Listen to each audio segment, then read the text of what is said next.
Douglas DC-3. Emerging from the Douglas plant in Santa Monica back in 1935, the DC-3 was the first bird to actually make commercial flying a profitable business. It rocked a cutting-edge, all-metal semi-monocoque structure, with rivets lined up across its skin like precision fish scales, gleaming with a cold aluminum grit under the sun. Those dual Pratt & Whitney Wasp engines would spit out a thick, pungent cloud of burnt exhaust on startup before settling into a deep, rhythmic piston thrum. Looking out the cabin window, you could feel the air turbulence rattling the straight wings in a subtle, metallic jitter. As the civilian blueprint for the legendary C-47, the DC-3 once literally blotted out the sun over Normandy. Before that, it slashed the grueling 30-hour coast-to-coast trek across America down to just 15 hours. With over 16,000 units produced, you'll still find some of these old dogs hauling freight over the Colombian jungles or Alaskan ice sheets, outliving their original design specs by over half a century. Boeing 707. In July 1954, a prototype codenamed the 367-80 tore into the Seattle sky, officially killing the piston era and ushering in the jet age. The heart of the 707 was its four Pratt & Whitney JT3C turbojets. The way they screamed as they sucked in air was sharp and metallic, trailing behind them those signature plumes of black soot. It featured a 3-5-degree swept-wing design, a sleek bit of geometry built specifically to cut through shockwave resistance at near-sonic speeds. The 707 completely redrew the social map for the elite, turning the jet set into a global status symbol. By 1958, Pan Am kicked off the New York to Paris route, instantly cutting travel time in half. Even though high fuel costs and noise complaints kicked it off the front lines in the ADS, the narrow-body layout it pioneered is still the industry standard for modern jets today. Boeing 747. In 1969, a team known as the Incredibles, led by Joe Sutter, pushed this beast, the jumbo jet, into the air in just 29 months. It was the world's first wide-body aircraft, sporting that iconic double-decker hump, not for looks, but so the nose could flip up for cargo loading. The thrust from its 4 high-bypass turbofans was enough to lift over 400 tons, and its wingspan was actually longer than the Wright brothers' entire first flight. Inside, the 2 0-foot-high ceilings and twin-aisle layout finally killed the claustrophobia of long-haul travel. Known as the Queen of the Skies, the 747 was the exclusive platform for Air Force One and turned once pricey transoceanic trips into something the middle class could actually afford.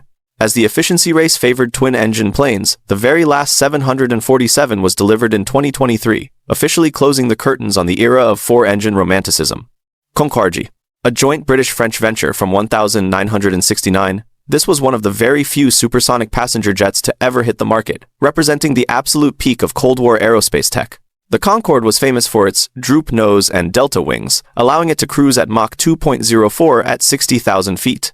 During supersonic flight, the aluminum skin would heat up and expand by nearly a foot due to friction. If you touched the window, it felt noticeably warm. Its Olympus 593 engines used afterburners that let out a deafening roar on takeoff, leaving 2 massive streaks of fire in their wake. A flight from London to New York took just 3 hours, meaning you'd actually land earlier than you took off. However, insane maintenance costs, noise pollution, and a tragic crash in 2000 led to its permanent grounding in 2003. Airbus A300. In 1972, this plane took off from Toulouse as the first real European middle finger to Boeing's monopoly.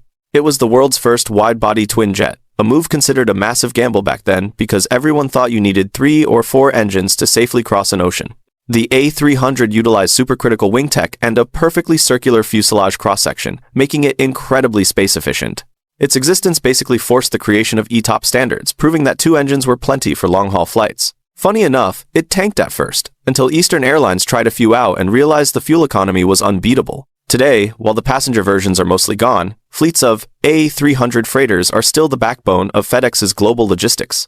Boeing 737. First flying in 1967, this is the longest-running, best-selling narrow-body jet in history, the undisputed king of the short haul. To fit into smaller airports with low ground gear, the early 737 engines were designed with those flat, hamster pouch nacelles to keep them off the ground. The cockpit still uses a lot of mechanical cable feedback, giving pilots a raw, physical feel for the air pressure hitting the control surfaces.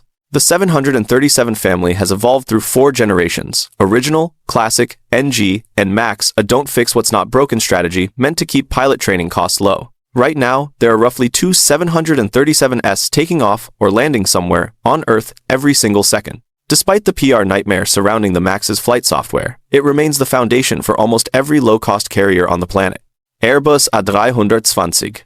In 1987, the A320 flipped the script on how planes are flown by introducing fly-by-wire.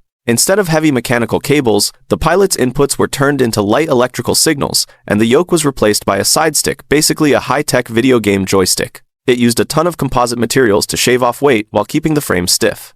The A320's superpower is its versatility, with the A318 through A321 covering every possible passenger load. Its automation is built with flight envelope protection, which theoretically stops a pilot from making a move that would stall the plane. To date, the A320 is the 737's biggest rival, with massive assembly lines in France, China, Germany, and the US, cranking them out to meet global demand. McDonnell Douglas MD-11. Entering service in 1990, this jet is famous for that weird third engine sitting right at the base of the tail fin, a relic of the tri-jet era. The MD-11 was a stretch of the classic DC-10, featuring a longer fuselage and advanced winglets. The three-engine setup was supposed to be the sweet spot between fuel efficiency and transoceanic safety, but it came with a tricky center of gravity that made landings pretty sensitive. The MD-11 has a sleek, stretched-out look and a reputation for being incredibly fast on the throttle. However, once more efficient twin-engine widebodies like the 777 arrived, the MD-11's days in passenger service were numbered. Now, it's vanished from the terminal gates, living out its life as a heavy lifter for UPS and Lufthansa Cargo. Boeing 777.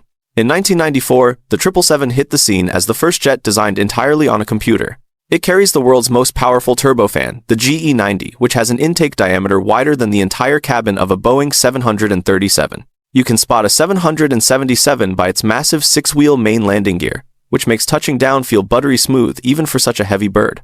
It was the first plane to get ETOPS certification right out of the box, meaning it could fly for over 3 hours on a single engine if one failed mid-ocean. The 777 effectively killed off the old four-engine giants on long-haul routes.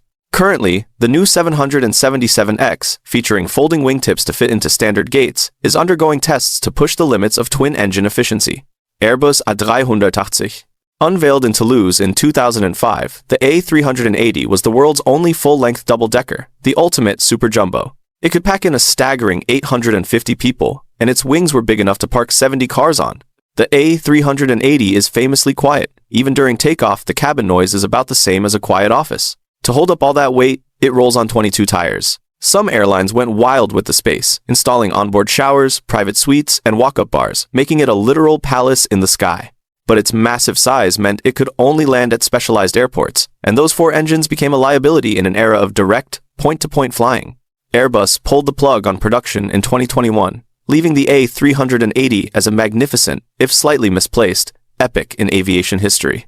Boeing 787 Dreamliner. First, taking flight in 2009, the 787 was a game-changer as the first airliner made mostly of carbon fiber composites, which dropped the weight and eliminated metal fatigue. Its windows are 30% larger than average and don't have plastic shades. Instead, they use smart glass that tints to a deep sci-fi blue at the touch of a button. The wings curve upward like a bird's during takeoff.